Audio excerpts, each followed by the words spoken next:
Welcome to A Shot of Ag. I'm your host, Rob Sharkey. I'm a farmer. I know all about farming. I know every aspect of it. That's not true. I don't know anything about farming in a city. I farm just outside of Bradford, Illinois. Typical fields of what you would think of, but to actually farm in Chicago on the empty lots, to me, that's fascinating. Well, luckily, today we have Steve Archer. How you doing, Steve? Outstanding, Zach. Yeah. Thank you. You're from Chicago. I am from Chicago, born and raised Southsider. And bred. And bred. Yeah, don't tell my wife. Yes. And you did not grow up a farmer. I did not grow up a farmer. I grew up hearing stories from my father about time that he spent on the farm when he was a young man. And the story that probably stuck out the most to me was that he and his brother, his older brother by a year, had determined that all animals know how to swim.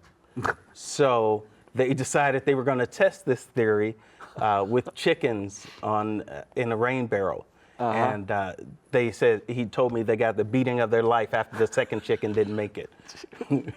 But, at least it was marinated. Yeah, right. They were marinated. They had to pluck the chickens and prepare them for dinner. So they learned a valuable lesson. I guess I didn't. I figured a chicken would float. They don't float. They don't float. According to my father, and I've never redid the experiment. That's probably a good idea. Right. Well, tell me about that. Because was it like a program where they went down and learned how to farm? So in the past, in my history, the people who migrated north from the South in Chicago, mostly black folk, would send their children back to the farm and in that area so that they would learn valuable skills. And my father actually went to Waterville, so he actually was north some of the time. And that's where my uncle's farm was. And by the time I came around, there was no farm. Okay. Is that why that, was it a program or just what was done? It wasn't a program. It was just what was done. It was a way to connect the younger generations to the older generations when that was something that was desirable in society. So do you think the loss of farms was kind of why that stopped happening?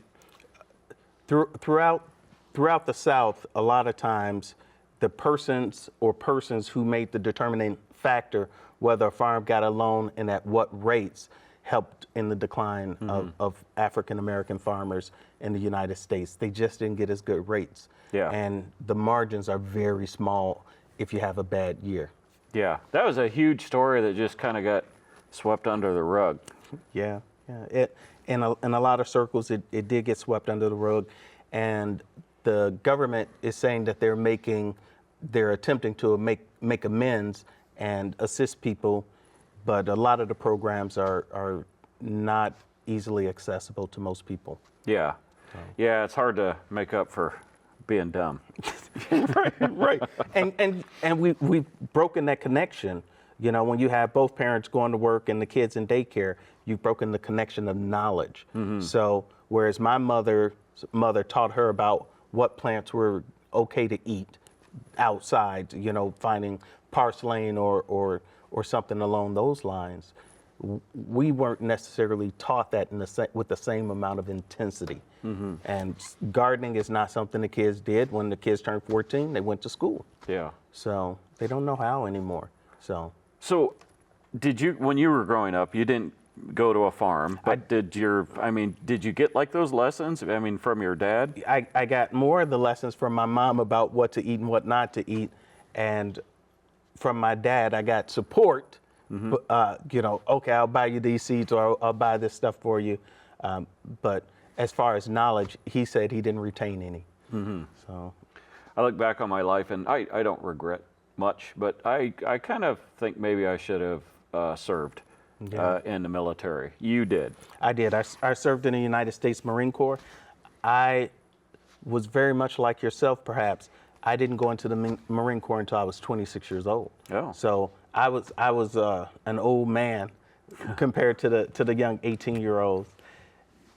And I went in for a similar purpose. I felt that my father had served, my brother had served, grandparents had served, uncles had served, and I had missed out on this opportunity by going to school and so forth. And I felt a little bit of patriotism at that time, thinking more along the lines that our country always had our best interests at heart. And so part of the reason I joined was for that. In what year? In 1999. I Oh, joined in before 99. before Yes, 2011. before 2011. Yeah. So. So did they send you anywhere? Oh yes, I got to go to Iraq. We Woo! I got to go. Got to go to Iraq. right. There's a picture of me in the Honolulu Times. We were getting on the bus to go to the airport to head out to Iraq, and somebody snapped a picture of me, and they snapped a picture of me when I had this grin on my face, and I can remember thinking in that moment when they were snapping that picture, I didn't know they were taking that picture, but I remember smiling because I was thinking, my mom said, there's no way both of my sons will end up in war. My older brother was in the Gulf War, so he was in Iraq Part 1, and I got to go Part 2. Gotcha. So. Okay. Well, thank you for your service. That I remember that because when y'all were going in there, everybody was talking about how bleak it was going to be. Yeah. That had to be terrifying. In the Marines, you spend 3 months training to respond to that kind of stress. And they train you to run towards noise or violence or disruption as opposed to running away from it. So the training kind of takes hold, and it's not a foreign thought. Before you go into the military, or before you start weapons training, or before you start some sort of martial arts training, people are often told, don't hit other people. We have this societal behavior structure. That societal behavioral structure is broken down when you go through the indoctrination of military. And for some people, it is more stressful when it's over. So that's sort of along the lines of the PTSD, is you compartmentalize the potential dangers and all the things that could go wrong to focus on the things that you actually have control over. And then it's on the back end when all of a sudden, that the adrenaline is still there, but the need to act is gone, if that makes sense. Did that affect you? Absolutely. Yeah. The going wasn't as bad. It is the thinking about all the close calls, a bullet in the vehicle that you were riding in and you didn't even hear anybody shooting at you guys, or the helicopter that went down when you were supposed to be on the helicopter the next day. Was that your helicopter? Could it have gone down the next day? So IEDs, things along those lines. When you're on a convoy and somebody else's convoy has had an incident before you or after you, you thank God that you had 8 aunts praying for you on the back front. Yeah. So it sticks with you afterwards. Yeah, as someone that has not been through military, I don't understand it. I remember we interviewed a guy one time, and his job was to look for the IEDs, right? And he said, fine. I actually was fine over there. When he got home, now when he sees something on the road, he has a panic attack. Yes. It's your brain is, the studies say that the people who get PTSD are the people who kind of adapt to stressful situations better. But then your brain never disconnects from that stressful situation because it's become a survival method. So not running over garbage on the street, when you're 16, I want to hear if it pops or the glass breaks, maybe you might be one of those kids. But after you've been in a place where if you run something over the street, something may explode, you treat those things differently. You don't drive the same route every day to the same place because you make yourself a soft target. Those kind of things, and you work those things into your life, and it lowers your stress level. For me, knowing what my triggers are lowers my stress level. Well, us at that weren't in the service. We were all terrified for you. So thank you for your service. That was not a good time. So No. thank you. Farming, agriculture. Yes. How'd you get the bug? From a very young age, I just thought the idea of nurturing something from a seed to this big pumpkin was just like a little miracle. And after I got out of the military, dealing with PTSD, the doctor says, well, you need something to take care of, right? Because you're having difficulties with walking, this kind of stuff. And he said, what do you want to do? And I said, well, I raised chickens before, and I'd like bees.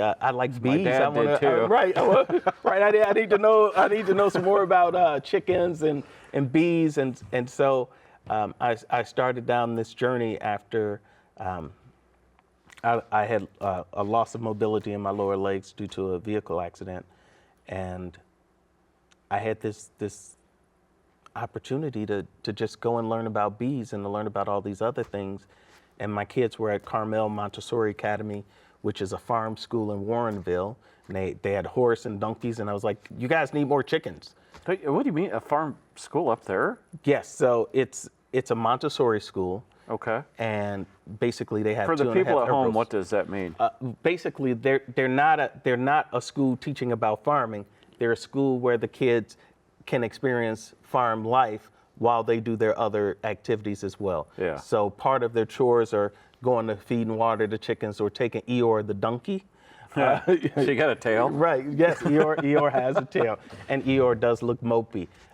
And we were able to get them a couple of Kuni pigs. Oh, yeah, the hairy ones. Yeah, the hairy ones from Zalon Rottweiler in southern Illinois. He's another veteran farmer. Yeah. So. If you ever do a TV show, you wanna know a hint? No. Is when you don't know something and you don't want to look good, you always say, for the people at home. Oh, for the people at home. Right. Don't have to drop my voice out for the people at home. It helps. Right. Yeah. Makes them feel special. Right. Yeah. Right. So I'm sorry. So your kids are there. So my kids are there, and they don't have anybody actually working on the farm anymore because the founder of the school was from Ireland and she had a farm. But now she's in her 70s. She's not doing any farming, and so I took over teaching the kids about farming and so forth. Oh yeah, you did it. Yes, so I did it, and we had all different kinds of projects working to Had you rebuild. ever taught before? I taught Montessori before, Okay. just for 3 to 6 year olds and 6 to 9, and I taught a drug prevention education. When I get bored, I have to learn a new thing. What the heck? It's like, So I taught the more drug I prevention. talk to you, it's like, oh, well, we should have wrote that down. Yeah. Oh, but yeah, so we did teach Montessori. My wife and I had our own Montessori school, and we just had a lot of fun. It was cheaper to have a Montessori school because Simon is 17 and the twins are 16, the twin daughters, Ella and Maya. So at one point we had 3 toddlers all at once. Oh, mercy. And the amount of money it cost to send them to Montessori school, because my wife's a big Montessorian, was more than it cost to open up a school. Simple economics right there. So we opened up the school. So and your wife is in on this. Yes. Yeah. Where'd you meet her? we met in college. So Okay. I saw her at Rosary College, which is now Dominican University. I saw her standing in the lobby, and she had on leather pants and a leather jacket. And so I told her, I said, "You look like trouble," and we became fast friends. We were both dating other people at the time, and it wasn't until almost 10 years later that we started dating. Oh, really? Yeah. So Okay. That's So- fantastic. yeah, so she was a good friend, and I probably told her way too many things. So, but she kept me anyway. So. Well, but if you told her was that honest, and she's still. That's a little hint to the ladies out there. If you want to attract a good man, leather pants. So what's so important? So why do you think it's so important to teach kids? I mean, right? They're just supposed to learn reading, writing, arithmetic. Why teach them all this, common sense farm stuff? The natural human condition is not to take a 4-year-old and put him in a seat and say, sit here for 8 hours and don't talk to your neighbor and don't interact. For a human being to fully develop, they need to feed both their mind, their body, their soul, their spirit. They need to feel all of these things. And only through interacting with nature can you fulfill some of those things. So having children understand where their food comes from may make some kids more likely to be vegetarians or vegans, but it educates them overall on how the world works, right? That circle that we are part of. And then children will stop thinking of themselves as outside of nature. And it's only when you're outside of nature when you can look at the decimation of insects that we're in right now. It's an insect apocalypse, right? We're losing insect apocalypse. Insect apocalypse. We're losing tons and tons of species and the amount of insects. There's some that say it's over 70% since the 70s. That's the insect population. So if you went outside this year and you looked around, you might have noticed there were very few monarch butterflies. Okay, I guess I Right. didn't notice. When I was a kid, we used to see the monarch migration, right? There'd be hundreds, if not thousands, of butterflies flying south to Mexico. And that's just not gonna happen this year. Lightning bugs, right? June, July used to be full of lightning bugs. We don't have them anymore. And part of that has to do with our disregard of what's going on in nature. If more people were aware of the things that we're losing, they might speak up more. You know, there's a lot of farmers that are taking advantage of the government. They're putting in like pollinator plants. Yes, And that. yes. And my dad despised milkweeds. I mean, like to the point where he would dream about how much he hated them because at that time they didn't have the chemistry to kill them. Right. And I miss my dad dearly, but part of me is like, maybe it's good he's not around when I'm actually planting milkweed plants. And milkweeds, but it smells so good too in the springtime. If you've ever the swamp milkweed, the flowers from it have a very heady, strong fragrance, and the pods when they're small, they're actually edible. So Oh, really? yeah, so anybody can look But up. that's the monarch thing, right? The milkweed The is. milkweed is a plant that the monarchs use as a food source, nectar, pollen. Put their little, it's not a cocoon, but a chrysalis. They do chrysalis, but they don't need milkweed for the chrysalis. Okay. The caterpillars eat the milkweed so that it actually makes them poisonous. But the milkweed is poisonous because it's trying to kill off the caterpillars. And so occasionally a caterpillar on a milkweed will die. And the reason it's dying is because it doesn't have enough resistance to the poison. Needs to learn to stop eating. It needs to learn to stop eating. But it's the thing that they prefer to eat, and mostly it's the only thing that they eat. But because we've had wide swaths of it removed, they just didn't have a place to lay. And even now in the city of Chicago, if something's over 3 inches tall, they'll send somebody out to mow somebody else's yard and send them a ticket. Okay, you're getting into something. Sorry, I know nothing In the about. weeds. I know nothing about what goes on in the Chicago. city, I live out on the farm, but Pollinator gardens are important. these empty lots. Yeah. It seems like you could do whatever you want with them because they're empty. You should be able to do whatever you want with them. There are people called guerrilla gardeners, and they basically will go out and find one of these vacant lots, and they'll plant trees, and they'll plant pollinator gardens. They'll make paths with wood chips, and if somebody in that neighborhood complains, Which right?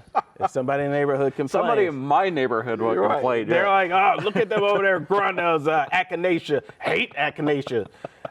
And there was a story of one farmer who had somebody come on and spread rock salt across their. Which kills everything. Which kills everything. Yeah. And one of the ladies from Home and Grown, and she works with the city, and sometimes the city will say, yeah, you have permission to do something. But when the politician changes, when the alderman changes, sometimes that agreement goes out the window, and they'll come through and they'll just bulldoze everything over. How do they have that much time to police stuff like that? Okay, maybe that's all right. Right. So When I was asking supposition- that question, right? I'm like, Supposition would be that when you one of the ways that you make money is through fines, then you create more fines. oh, So gotcha. they hire somebody, and that person's job, and I've met the one in our neighborhood.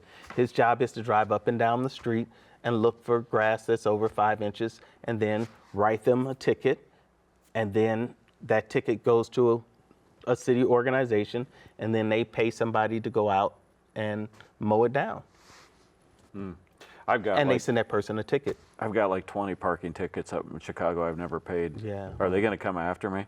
Not down here, but they did change the law that they can go onto private property. Oh.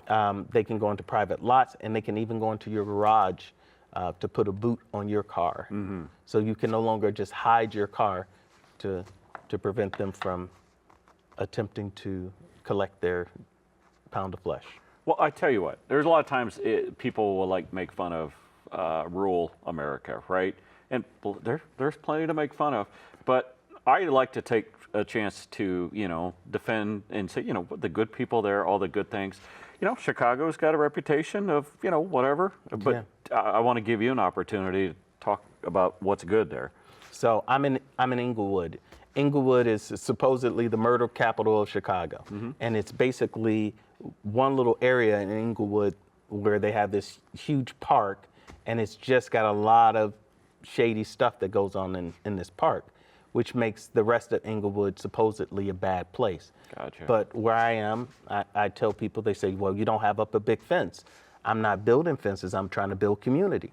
So if I want to invite people in, I don't build a $10,000 structure to keep them out. And someone will say, well, aren't you afraid somebody's going to steal your chickens? Well, if they steal the chickens, they must have needed them more than me. It's to our detriment when somebody says, well, I'm just going to take this thing, but the only way we change that is by educating children to understand and empathize. Well, yeah, he's been raising this chicken for 6 months so he can get eggs every day so he can sell them for cheap at the farmer's market.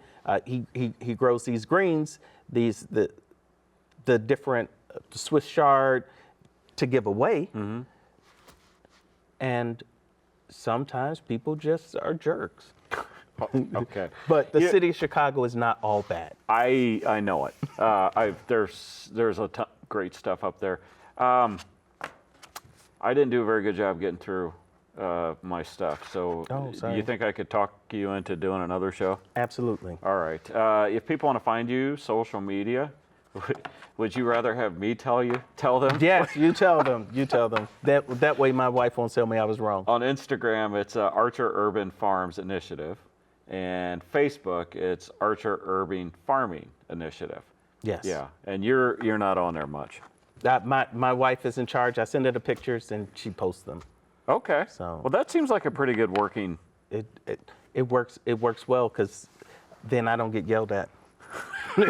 so as long as I don't get yelled at for posting the wrong thing, I'm good. Yeah, you met my wife. Yeah, wonderful lady. Until. Well, I want to thank you for making the trip down here. I know it wasn't just right next door, but what we're trying to do here is not just teach the Peoria area of agriculture and other parts, but it does go nationally too. So I think a lot of people have a lot of questions about Chicago and growing stuff up there, and we didn't even get to the bees. We didn't even get to the award. There's a lot of stuff we didn't get to. So I'm really glad that you're sticking around. Outstanding. So what are we going to talk about next week? So to talk about farming in the city of Chicago. Yeah. The city of Chicago had the stockyards, so a lot of the stuff on their books dates back to those things. So in the city of Chicago, you could have cows, horses, donkeys, goats, chickens, which I have. Yeah. You can have roosters. And the way they handle a lot of the complaints about it are normal ordinances, noise violations, smell violations, if you don't clean up after yourself, if you don't make sure that your animals are safe so that nothing's killing them in the middle of the night, those sorts of things. All of the soil in the city of Chicago is considered contaminated because for years, the lead gas, Yeah. so all of the soil Oh, okay. has an excessive amount of lead in it. So we got plenty to talk about. Right, so- honestly, if people, right. if you don't tune in next week, it's on you. All right, Steve, thank you very much. Everybody My else, pleasure. we'll catch you next week.